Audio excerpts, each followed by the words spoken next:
Thank you everyone for sticking to time. The next speaker is Professor Raj Nehru, Vice Chancellor of Vishwakarma Skill Development University.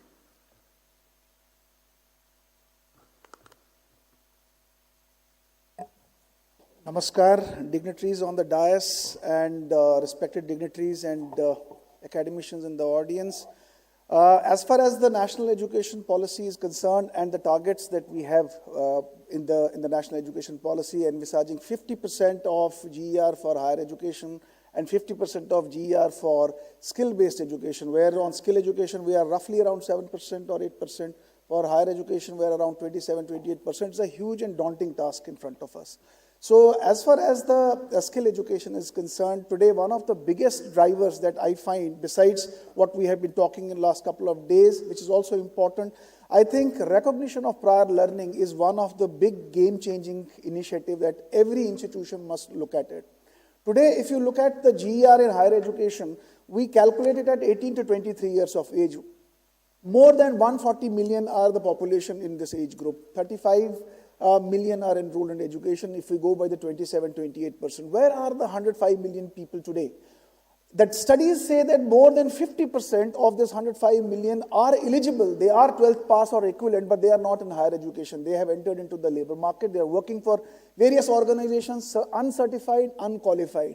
This is a huge opportunity for India because most of these youngsters who work for the organizations, their ideas and talent gets trampled because they don't have qualification to move up in the organization.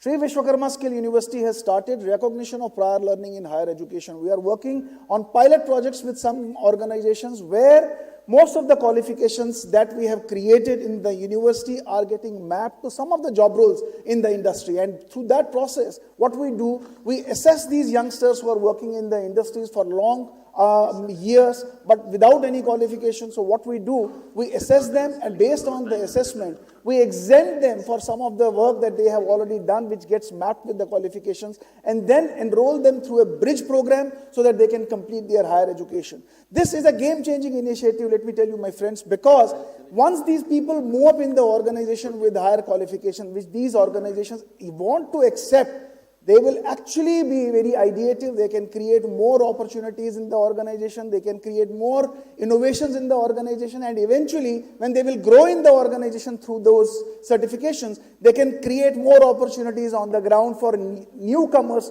to come and join the organization. So I think every university, every educational institution must focus on recognition of prior learning in higher education. It will help you in multiple ways. You see, when you have experienced people coming to your organization and mixing up with the youngsters already studying in the institution, you will have a mix, a diffusion of experience with the youngsters. It will create a mentoring mix inside your organization because these experienced people will actually enable your youngsters in the campus, and your youngsters in the campus can do reverse mentoring with them. And with that classical model, you can have innovation inside the campus. You can have industry people coming and mingling up and forcing your faculties to train them in a different way because they need a different type of pedagogy when they are to be trained. And eventually, it can create more opportunities for startups. So I again emphasize recognition of prior learning in higher education is very, very important. Besides this, flexible entry and exit has to be thought in mind with the perspective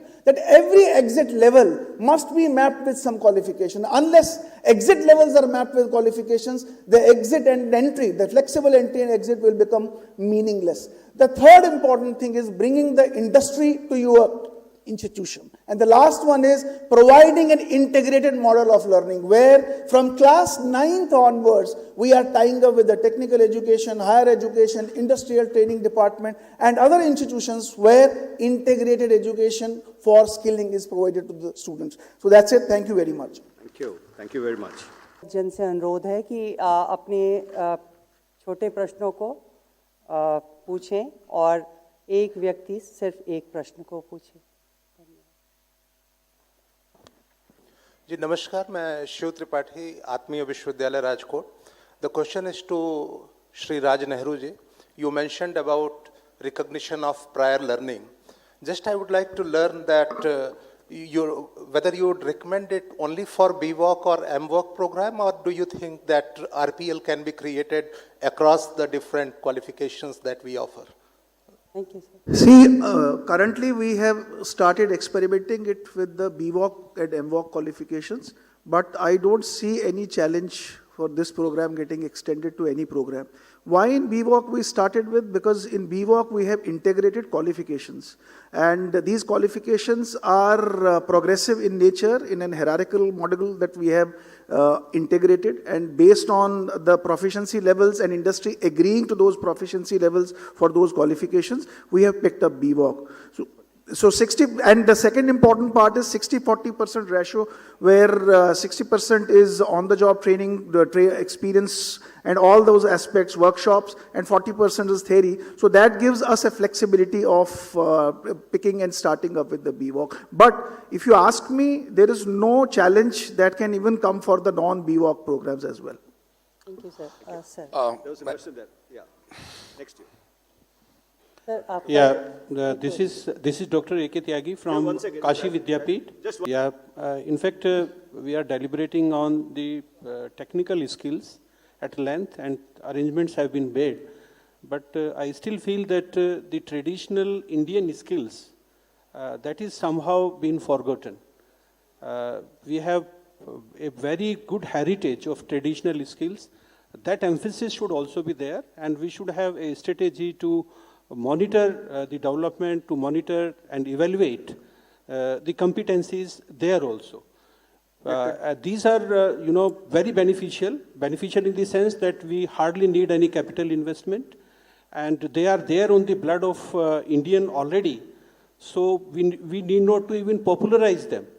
The only thing is that we have to give emphasis to them. See, if you're talking of yoga and consciousness, okay. Not only this, No, even I'm coming to that more traditional, but I'm talking to your third phase, which NEP has not covered, which is about the consciousness and spirituality, which can be non-denomination, irrespective of the religion. Those skill sets can also be nurtured, and they can be nurtured really well. Yes, sir, this is there, but even pottery, dance, culture, and all these things are also there. There should be a strategy to evaluate the competencies in those skills also. That is missing. Sir कृपया एक ही प्रश्न Please go ahead. ये heritage जो sector skill council है, ये बहुत काम करती है इसके ऊपर, और हेरिटेज के ऊपर हम लोग जो मास्टर्स है, पुराने क्राफ्टमैन हैं, उनको हम लेकर के आते हैं, उनका आरपीएल करते हैं, उनका आरपीएल करके और वो उनसे क्वालिफिकेशंस फिर बनवाते हैं, और ये बहुत अच्छा काम हो रहा है। अभी हमने एक और नया इनिशिएटिव शुरू करने की हम लोग सोच रहे हैं कि जो कोई अवार्ड विनर है, हमारे ऐसे लोग हैं जो बिल्कुल ही अनपढ़ हैं, ऐसे गुरुओं को ढूंढ करके और उनको आरपीएल करके एक दर्जा दे करके उनके द्वारा जो भी स्टूडेंट को वो सर्टिफाई कर दें, उसको हम एनएसक्यूएफ लेवल की स्किल सर्टिफिकेट उसको दे दें। तो इसके पीछे हम लोग लगे हुए हैं, और बहुत सारी स्किल्स अवेलेबल हैं। आप एनसीवीटी वेबसाइट पर जाइए, इसको बिल्कुल इग्नोर नहीं किया जा रहा। I just want to add just one. कृपया हम लोग Sir, क्वेश्चन आंसर सेशन को I'll just add one point to it. In Haryana, Sri Vishwakarma Skill University has developed a scheme called Guru Shishya Parampara for Government of Haryana, which has been announced just 2 weeks back. In this scheme, in Haryana, the target is to recognize the existing gurus, means experienced people, artisans, and through a process of recognition of prior learning, we will certify them. After certification, out of those certified pool, we will identify some artisans or some experts and make them teachers and mentors. And then through a portal, Parivar Pehchan Patra, we will identify youngsters who are 8th pass, 10th pass, who have interest in doing or learning that skill. We will map those to youngsters with those mentors and run this Guru Shishya Parampara. Through this process, apprenticeship and RPL, both are getting integrated and providing opportunity of learning and preserving traditional skills in the state. Thank you, sir.